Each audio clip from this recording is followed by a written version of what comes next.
inside PEI, the winds, if you can believe it, just keep getting stronger and stronger.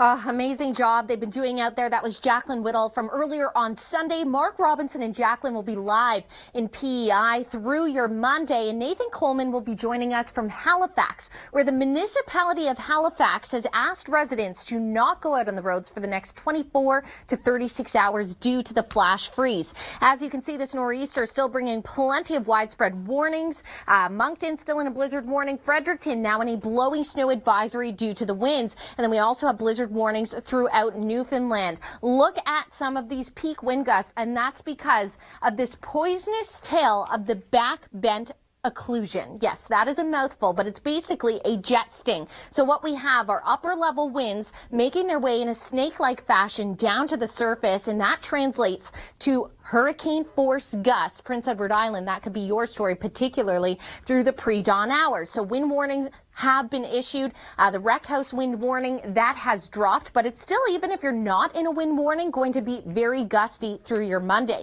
We have storm surge warnings as well through the south coast of Newfoundland, in through Summerside, Prince Edward Island. Ice shoves, a major concern to property and your own personal safety as well. Now, as of 8 p.m. centimeters, I encourage you, go to Twitter, hashtag ATL Storm. You have been posting some incredible photos. We've shared many at Weather Network. I mean, snow literally covering an entire door, because with these winds, the snow drifts have just been so impressive.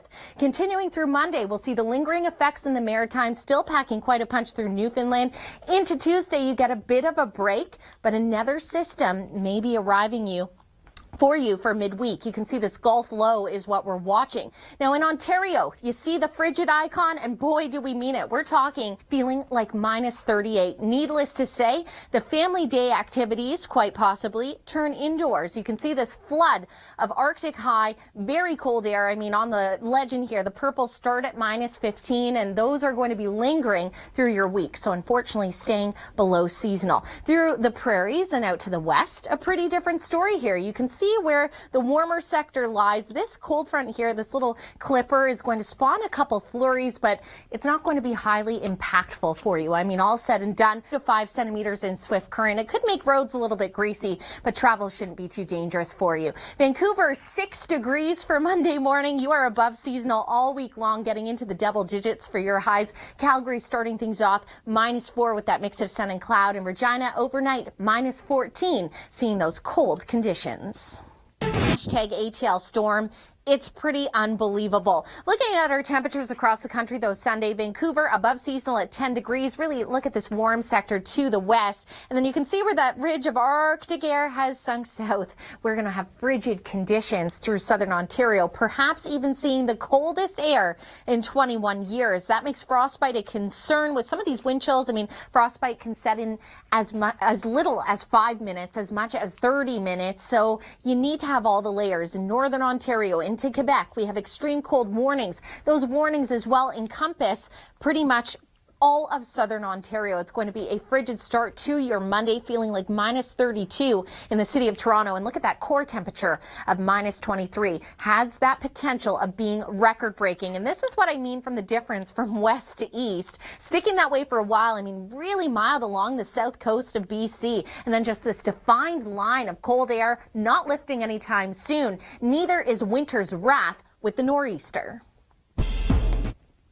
Okay, so you saw some of that active weather around the globe and force of nature. Plenty to deal with here at home. This is a look at Newfoundland pre-dawn Monday. You can see all the snow mainly through western Newfoundland. We get through some mixing in central portions and then straight rain along into the Avalon Peninsula. The big concern, the big threat through overnight into pre-dawn is the wind. You can see wind warnings in place through the Gulf of St. Lawrence, in through Prince Edward Island, Wreck House winds that could get up to 180 kilometers per hour. What we're dealing with here with this front is actually a jet sting. So we have upper level winds coming down to the surface. And what we're dealing with is the potential of hurricane gusts through Prince Edward Island. Could see gusts of 160 kilometers per hour. And you can see even when the winds kind of start to diminish through Monday, not so much. I mean, it's still going to be really gusty. We have all that snow on the ground, so blowing snow going to be concerned. And wait till you see some of those tweets on social media we'll be sharing with you. Unbelievable footage. So, of course, the nor'easter to deal with, but then we have frigid conditions in Ontario. We could have record-breaking cold, as they say. Then we have those cooler conditions in the prairies, as well as just a little clipper coming through. Could bring you a trace of snow. You can see what lingers on, though, as we head into Tuesday. All this mild air in the south coast, plenty of sunshine. You're pretty much staying dry and could be the jealousy of the entire country. Looking into Tuesday, though, this hold of frigid air continues. And then what's this? Yes, a Gulf low that has the potential to move up that eastern seaboard and become yet another major weather story for Atlantic Canada. We're going to keep a close eye on that. As well, on Wednesday in through Ontario, we have the potential of seeing some flurries falling, accumulating. Then you may like this as we head into Alberta, some milder conditions move back in. So Edmonton, you find it dips down on Tuesday, you'll rebound. Stays fair for you by your Thursday. And then, as I say, this is what we're really watching in Atlantic Canada. Windy conditions, the potential of more snow. We're going to continue to break it down for you with your Storm Watch coverage. So keep it right here. And there you go. That video right there explains how dangerous this nor'easter can be. Thanks for joining me. I'm Krissy Vann. As you can see, we have storm surge warnings in place for a wide swath of the south coast of Newfoundland. And then in Summerside, Prince Edward Island, Charlottetown as well. Summerside is actually where we've had our storm hunters, Jacqueline Whittle and Mark Robinson, doing an incredible job. But dangerous situation. Ice shoves could come on shore and damage property.